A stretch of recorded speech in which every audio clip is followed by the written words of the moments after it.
আসসালামু আলাইকুম মজিমউদ্দিন সেন্টু আমার এই পিসফুল লাইফ টিভির আজকের ভিডিও তারুণ্যের জয়ে আপনাদের সবাইকে আমার হৃদয়ের উষ্ণ আন্তরিক স্বাগত এবং শুভেচ্ছা জানাচ্ছি। আশা করি আপনারা সবাই ভালো আছেন, পৃথিবীর যে যেখানেই থাকুন না কেন। আলহামদুলিল্লাহ, লাখো কোটি শুকরিয়া আদায় করছি মহান আল্লাহর কাছে আপাত দৃষ্টিতে তারুণ্যের এক বিশাল গৌরবোজ্জ্বল বিজয় দেখে। আমরা আমার দীর্ঘদিনের লালিত স্বপ্ন পূরণের শুভ যাত্রা বলেই মনে করছি। আমার যারা নিয়মিত দর্শক শ্রোতা আছেন তারা নিশ্চয়ই অবগত আছেন যে আমি কথা বলি 15 থেকে 35 বছরের আপামর মানুষের জন্য। তারাই আমার দুচোখের স্বপ্ন আর আশা ভরসা, আগামী দিনের মুক্তির কাণ্ডারি। দুঃখের সাথেই বলতে হয়, গোটা পৃথিবীতে আজ সততা, নীতি, নৈতিকতা, মূল্যবোধ চরমভাবে অধপতিত, ক্ষয়িষ্ণু, বিলীয়মান। সবখানে মিথ্যাচার, বেঈমানি, মুনাফিকি, জুলুম, নির্যাতন, বেইনসাফির সুনামি বইছে।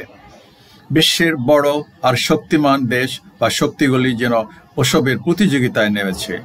এই বিষয়ে হাতে গোনা 2-4টা উদাহরণই যথেষ্ট, যেমন প্যালেস্টাইন, ইন্ডিয়া, পাকিস্তান, বাংলাদেশ, বার্মার সার্বিক পরিস্থিতি, চীন, তাইওয়ান, জাপান, কোরিয়ার অবস্থা আর ইউক্রেন রাশিয়ার সম্পর্ক একটু বিবেচনায় নিলেই যে কেউ বুঝতে পারবেন পৃথিবীটা কতটা মিথ্যাচার, বেঈমানি, মুনাফিকি, ভণ্ডামি, হিংসা, বিদ্বেষ, বিভাজন, স্বার্থের সংঘাত, জিজ্ঞাসা, যুদ্ধ, মারামারি আর রক্তপাতের ভিতর দিয়ে সময় পার করছে।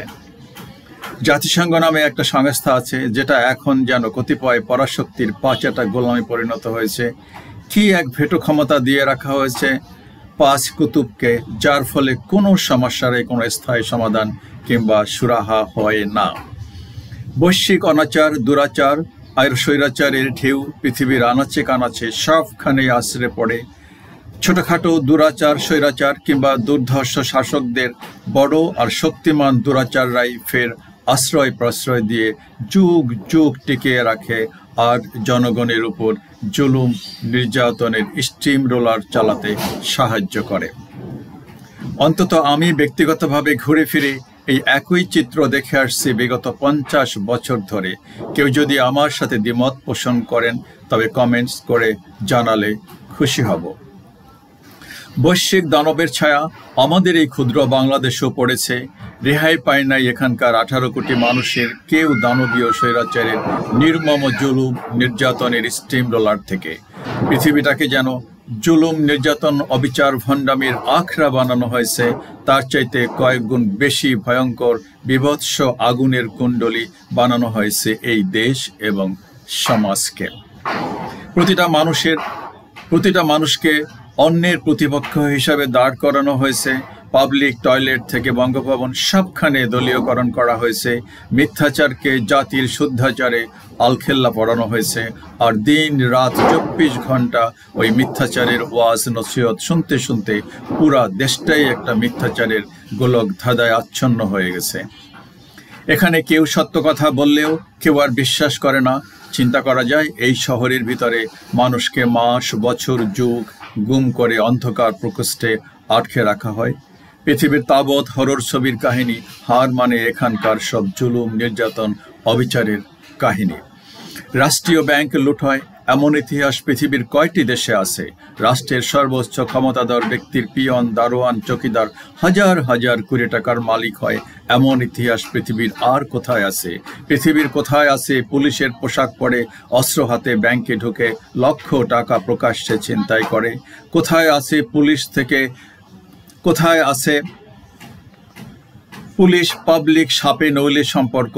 পৃথিবীর কোথায় আছে রাষ্ট্রের সর্বোচ্চ বিচারপতিকে টেনে হিঁচড়ে চেয়ার থেকে নামিয়ে দেশ ছাড়া করা হয়? পৃথিবীর কোন গণতন্ত্রে রাতে ভোট হয় কিংবা ভোটার না গেলেও ভোট কেন্দ্রে 80% ভোট পড়ে? পৃথিবীর কোথায় বড় বড় ব্যবসায়ী শিল্পগোষ্ঠী সিন্ডিকেট করে জিনিসপত্রের দাম রাতারাতি বাড়িয়ে হাজার হাজার কোটি টাকা লুটে নেয় গরিব দুঃখী মানুষের পকেট থেকে?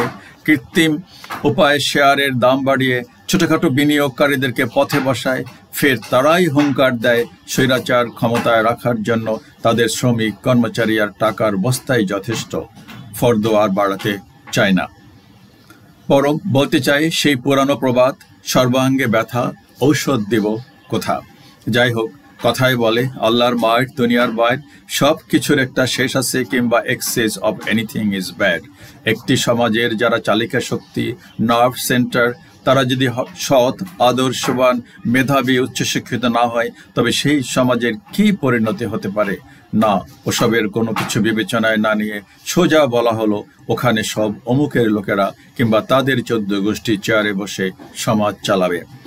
প্রাইমারি স্কুল, মাদ্রাসা, মক্তব থেকে বিশ্ববিদ্যালয়, সব জায়গা থেকে আমাদের অকুতোভয় সন্তানেরা নদীর স্রোতের মতো রাস্তায় নেমে এসে স্বৈরাচারী দেশের অধপতিত পুলিশ বাহিনীর সামনে খোলা বুক পেতে দিল গুলি চালাবার জন্য।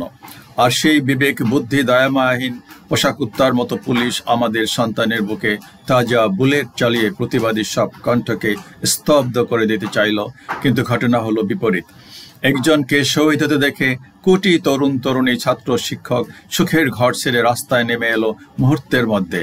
সে এক অভাবনীয় ঐতিহাসিক সাহসিকতা, বীরত্বগাথা কিংবা মণিমুক্তা খচিত ইতিহাস আর তাজা রক্তে লেখা মহাকাব্য। কার বুকে গুলি চালাবে? কয়জন মায়ের বুক খালি করবে? মায়েরা তো স্বেচ্ছায় তাদের সন্তানদের আত্মাহুতি দেবার জন্য দলে দলে রাস্তায় নেমে আসতে শুরু করলো। সব কিছু মুহূর্তের মধ্যে বদলে গেল। ওলট পালট হয়ে গেল হায়নাদের পৃথিবী। ইতিহাস এক নতুন বাঁক নিল। সম্পূর্ণ বদলে গেল স্বৈরাচারের গতিপথ। পালানোর পথ খুঁজতে মরিয়া হয়ে উঠল। সামান্য তল্পা নিয়ে মানবতার কারণে রাষ্ট্রীয় বাহিনীর কিছুটা বদান্যতায় দেশ ছেড়ে পালাতে হলো যুগের অধিককাল জনমানুষের বুকে চেপে বসা এক হিংস্র দানবের।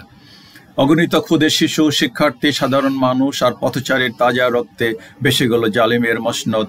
এই তো আমাদের কলিজার টুকরা সন্তানেরা তোমরা এমন কিছু একটা করে দেখালে যা আমরা বড়রা বিগত 100 বছরেও করে দেখাতে পারি নাই। আমাদের হৃদয় নিংড়ানো ভালোবাসা আর শুভকামনা তোমাদের জন্য। তোমরা এই পৃথিবীর আগামীর মুক্তির কাণ্ডারী, মানব জাতির আশা ভরসা। মানবতার মুক্তির যে অভিযাত্রা শুরু হলো বাংলাদেশে, তার ঢেউ আশ্রে পড়ুক পৃথিবীর প্রান্তর থেকে প্রান্তরে। মানব জাতি উপভোগ করুক মুক্তি, সাফল্য, আয়, উন্নতি, সুখ, শান্তি, সুস্থ দীর্ঘ জীবনের স্বাদ। এটাই কামনা করি। আবারও অন্তরের অন্তঃস্থল থেকে অভিনন্দন, শুভেচ্ছা, শুভকামনা জানাই তারুণ্যকে। জয়গান গাই তারুণ্যের অমিত শক্তি, সততা, নীতি, আদর্শ, চরিত্র এবং সাহসিকতার। জয় তারুণ্য, অমর থাকুক তারুণ্যের ত্যাগের মহিমা আর গৌরব গাথা। শেষ করার আগে একটা বিনীত অনুরোধ জানাতে চাই সকল ধর্ম, বর্ণ, ভাষা, বয়স নির্বিশেষে সবার কাছে। সমাজে আজ মূল্যবোধ, সততা, নীতি, আদর্শের বড় দুর্ভিক্ষ চলছে। প্রত্যেকে নিজ নিজ ধর্ম কিংবা বিশ্বাস অনুযায়ী কিছু ধর্মীয় বই পুস্তক পড়ুন। সন্তান, ছোট ভাই বোন বা নিকটজন সবাইকে পড়তে উৎসাহিত করুন। কোনো ধর্মেরই অধর্ম, চুরি, ডাকাতি, জুলুম, নির্যাতন, মিথ্যাচার, বেইনসাফি শেখায় না। এটা শতসিদ্ধ। নৈতিক চরিত্র গঠনে ধর্মীয় শিক্ষার কোনো বিকল্প নাই। পৃথিবীতে সহায় সম্পদ, খাবার দাবার, ভোগ বিলাসের কোনো অভাব নাই। একমাত্র অভাব সুখ, শান্তি, শৃঙ্খলার। আর তার সমাধান একটাই, তা হলো ধর্মীয় শিক্ষা। কে শুনবে বা মানবে আমার কথা জানি না, তবে একথা শতভাগ আত্মবিশ্বাস আর দৃঢ়তার সাথে বলতে পারি, যেদিন আবার আমার কথাগুলি মনে পড়বে সেদিন সময় হাতে খুব কম থাকবে নিজেকে শুধরে নেবার জন্য। যেমন জালিমরা জীবন বাঁচাতে পালাবার জন্য অতি সামান্য সময় হাতে পায়, তাও কারো করুণায়। আরও একটা বিশেষ অনুরোধ জানিয়ে শেষ করতে চাই, তা হলো আপাতত তারুণ্যের বিজয় অর্জিত হলেও তা সুসংহত এবং সুরক্ষিত হয় নাই এখনো। সেটা করার জন্য সবারই কঠোর পরিশ্রম করতে হবে। এটা হবে বিপ্লবের দ্বিতীয় ধাপ। সবার সক্রিয় সহযোগিতা এবং সজাগ দৃষ্টি রাখা চাই। প্রতিহিংসার বশবর্তী হয়ে কোনো ভাঙচুর, সহিংসতা, রক্তপাত নয়। জানি ভুক্তভোগীর মনে ক্ষোভের আগুন, জিজ্ঞাসার অনল দাউ দাউ করে জ্বলছে, কিন্তু তারপরেও বিশৃঙ্খলা সৃষ্টি কিংবা আইন নিজ হাতে তুলে নেওয়া কাম্য নয়। ইতিমধ্যে তত্ত্বাবধায়ক সরকার গঠন হয়েছে, যারা কিছু সংস্কার করে একটি সুষ্ঠু নির্বাচন দিয়ে নির্বাচিত সরকারের হাতে ক্ষমতা ছেড়ে দিবেন বলেই জনমনে প্রত্যাশা। এবং সব জুলুম, নির্যাতন, অবিচার, অন্যায়ের সুবিচার হবে বা মানুষ পাবে বলেই আশাবাদী। আল্লাহ হাফেজ। আসসালামু আলাইকুম। ভালো থাকবেন সবাই, যেখানেই থাকুন না কেন।